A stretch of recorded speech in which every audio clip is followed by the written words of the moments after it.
Que fait l'Union européenne pour la préservation de l'océan? On répond avec Valérie Lebrun. Bonjour. Bonjour. Bienvenue, vous êtes chargée de projet chez Bloom, association créée en 2005 par Claire Nouvian. Peut-être vous pouvez nous rappeler en quelques mots quelles sont les missions de Bloom?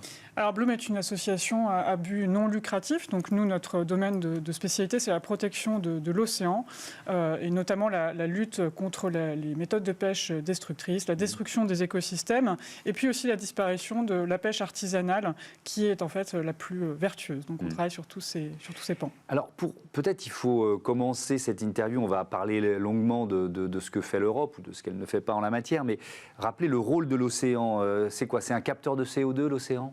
Tout à fait. L'océan, en fait, a longtemps été un impensé environnemental, alors qu'en fait, il joue un rôle de régulateur du climat qui est absolument majeur, puisqu'il absorbe 90% de l'excédent de chaleur du système climatique, et il est à l'origine d'environ une respiration sur deux dans la vie. J'ai lu qu'il capturait un tiers de nos émissions de CO2. Un tiers des émissions de CO2 et 90% de l'excès de chaleur du système climatique. Donc c'est un rôle qui est énorme, qui a souvent été impensé. On pense plutôt au rôle des forêts tropicales, à l'Amazonie, alors qu'en fait l'océan joue un rôle de climatiseur naturel, mais un climatiseur qui est en fait mis à mal puisqu'il se réchauffe, il s'acidifie, et donc l'océan a de plus en plus de difficultés à remplir ce rôle de climatiseur. Ouais, d'où l'importance de le protéger. On va être un peu pédago dans cette interview pour parler du cadre européen, la politique commune de la pêche. Peut-être on peut se demander quels sont les pouvoirs de l'Europe aujourd'hui. Tout à fait. Ils sont importants en la matière. Ils sont très importants en matière de pêche. Je vais faire un petit rappel historique. La politique commune de la pêche, pendant très longtemps, en fait, les sujets pêche étaient dans la politique agricole commune. Et ce n'est qu'à partir de 1983 qu'il y a eu une autonomisation de la politique commune des pêches, avec beaucoup de prérogatives au niveau de l'Union européenne. On parle des pouvoirs de l'Union européenne. Alors, l'Union européenne a une compétence dite exclusive sur la conservation des ressources biologiques en mer à travers la politique commune de la pêche. Donc ça fait partie de l'une des 4 compétences exclusives de l'Union. Il y a compétences exclusives ou compétences partagées. Il y a des compétences partagées avec les États membres. Exclusives, ça veut dire quoi? Compétences exclusives, ça veut dire que en fait, les décisions sont prises au niveau de l'Union européenne. Et ça, très concrètement, il y a 2 domaines qui sont particulièrement connus. Le premier, c'est la fixation des quotas de pêche qui relève de l'Union européenne. Et puis on a aussi un pouvoir de négociation de l'Union européenne en matière d'accords de pêche au niveau international. L'Union européenne peut aussi et doit prendre des mesures techniques pour réglementer la pêche dans ces eaux. Donc elle a vraiment un rôle très très important au niveau du continent, des eaux européennes, et aussi en dehors, puisqu'on a des flottes de pêche qui vont pêcher en haute mer, qui vont pêcher dans des États tiers avec lesquels on a des accords de pêche. Donc on a des flottes un peu partout dans le monde. Donc l'Union européenne a un rôle majeur dans ces eaux et au niveau international. Alors Bloom, c'est une association qui est vraiment en pointe sur ces questions, qui n'hésite pas à mettre les pieds dans le plat. Vous dénoncez un lobbying néfaste à l'échelle de l'Union sur ces questions de pêche. Pourquoi ? Tout à fait. Je pense que la meilleure démonstration dans ces cas-là, c'est l'exemple, n'est-ce pas ? Puisque quand on parle de lobbying au niveau européen, on a un peu du mal à se représenter ce que c'est.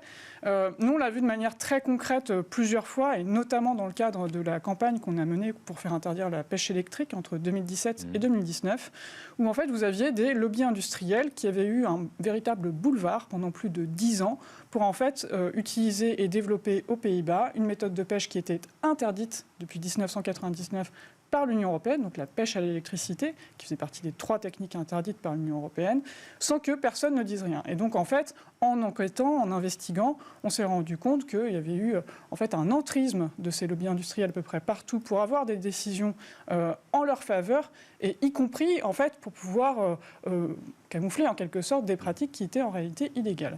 Donc, les lobbies industriels, que ce soit dans le domaine de la pêche ou dans beaucoup d'autres domaines, ont un poids qui est malheureusement considérable et documenté et malheureusement connu au niveau de Bruxelles.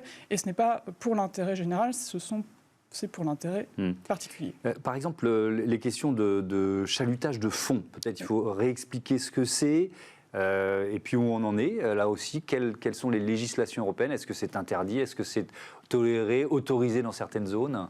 Alors donc le chalutage de fond, on a beaucoup de techniques. On a deux grandes catégories de pêche, d'engins de pêche. On a ce qu'on appelle les engins dormants, donc comme les casiers, les lignes. Oui. Puis on a les engins dits traînants. Et donc typiquement, le chalut, quand vous tirez ce filet sur des kilomètres, ça fait partie des engins traînants. Et ça, c'est plus destructeur de biodiversité dans les fonds marins? Alors c'est extrêmement destructeur parce que vous avez des chaluts qui sont pélagiques, donc qui agissent dans la colonne d'eau. Et puis vous avez des chaluts de fond qui vont carrément racler les fonds.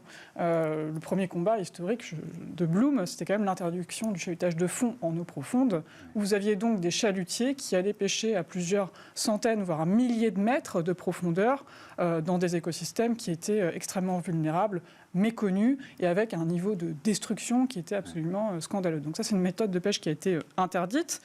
Évidemment, on veille au grain pour que tout soit bien appliqué. Le chalut de fond a des profondeurs moins importantes, existe toujours. Et nous, par exemple, le combat qu'on mène depuis déjà plusieurs années maintenant, c'est d'obtenir l'interdiction du chalutage de fond dans des aires marines protégées. Et qui en fait ne sont pas protégés, puisqu'on a du chalutage de fond qui existe. C'est un oxymore, c'est contradictoire. Tout à fait, exactement. Donc elles sont faussement protégées? Elles sont faussement protégées. C'est lié, alors évidemment il y a beaucoup de facteurs. Nous on s'est beaucoup intéressé à la France, puisque d'abord on est français. La France est la deuxième puissance maritime mondiale après les États-Unis en termes de superficie d'eau sous souveraineté. Et le président Emmanuel Macron se targue que la France ait atteint en fait ses objectifs internationaux de protection. Il n'en est rien. En réalité, la France protège moins de 0,1% de ses eaux si on s'en tient aux recommandations scientifiques et internationales. Et on constate qu'il y a du chalutage de fond dans des aires marines protégées. Ce qui est évidemment intolérable. Dans ce cas-là, on ne peut pas parler d'aires marines protégées. Et donc, nous, on fait campagne pour obtenir des avancées de ce point de vue-là. Alors, vous nous disiez en présentant Bloom qu'il y avait aussi dans vos missions la défense des pêcheurs artisans. Oui. Ça passe par quoi? Ça passe par des interdictions d'autres méthodes de pêche? Ça passe par des subventions fléchées vers ces pêcheurs? Ça passe par quoi? Alors, c'est toujours pareil. Évidemment, il y a plusieurs objectifs. Pour un seul objectif, il y a plusieurs leviers d'action. Le premier levier d'action, ça serait déjà de mettre en œuvre convenablement la politique commune de la pêche, qui, en fait, lors de sa dernière réforme en 2012-2013, a inclus un article qui est l'article 17 de la politique commune de la pêche, qui est l'article préféré de nombre de défenseurs de l'environnement et de la petite pêche, et qui prévoit en fait d'accorder, disons, des facilités de pêche, notamment en termes de licences et de quotas, à la petite pêche côtière et artisanale, qui est en fait plus respectueuse des ressources. Et on a sorti un rapport chez Bloom avec des chercheurs en janvier, où on voit bien qu'effectivement, on a une petite pêche côtière qui est plus vertueuse, qui consomme moins de carburant, qui fournit plus d'emplois et qui est beaucoup moins subventionnée. Le problème, c'est qu'elle se retrouve concurrencée, notamment dans la bande côtière, par des navires qui sont notamment des chalutiers et parfois des navires qui sont beaucoup plus importants. Et on documente aussi des méga chalutiers. Des méga chalutiers qui viennent très très proches des côtes et qui raclent tout, qui dévastent tout sur leur passage, y compris parfois en arrachant des casiers. Il y a une tribune qui a été publiée par des pêcheurs des Hauts-de-France très récemment et qui dénonce justement l'arrachage de casiers. Le levier le plus efficace pour vous, c'est quoi? C'est flécher les subventions? C'est d'abord c'est pas les subventions, c'est d'abord de permettre aux petits pêcheurs de pêcher, donc de leur accorder des licences, de leur accorder des quotas, et aussi de leur réserver la bande côtière. Pour pas qu'ils se retrouvent concurrencés par des immenses bateaux.